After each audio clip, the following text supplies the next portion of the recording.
7টা আসন আছে এরকম ভাবে, কারণ তার নিজের দলের খুব সম্ভবত 60-70টা আসন আছে, তাহলে এই 60-70টা সরি তার নিজের দলের হচ্ছে খুব কম সংখ্যক আসন। এখন সেই কম সংখ্যক আসন থেকে তার এই 60-62 পর্যন্ত আসতে অনেকগুলো দলের সাথে তার চুক্তি করতে হয়েছে, তাকে ওই অনেকগুলো দলকে নিতে হয়েছে।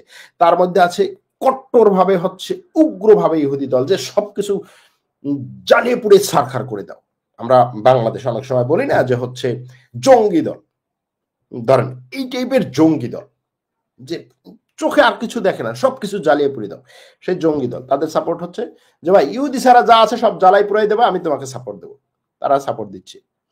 আবার কিছু দল আছে ভাই তুমি সব জ্বালাও পোড়াও যা কিছু করো, এদের হচ্ছে ধরেন আপনি কিভাবে বলবেন, এরা হচ্ছে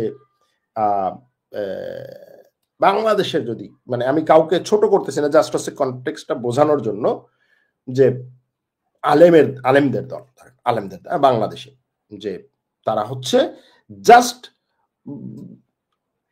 ধার্মিক পড়াশোনা করবে আর কিছু করবে না। ইহুদিদের মধ্যে সবচাইতে আলেম যারা আর কি ধার্মিক পড়াশোনা করবে, এদের আর কিছু নেই, এরা হচ্ছে শুধু তাওরাত পড়বে, দিন রাত 24 ঘন্টা বসে বসে হচ্ছে তাওরাত পড়বে, আর কিছু নেই, এবং এটার মাধ্যমেই তারা শান্তি প্রতিষ্ঠা করবে।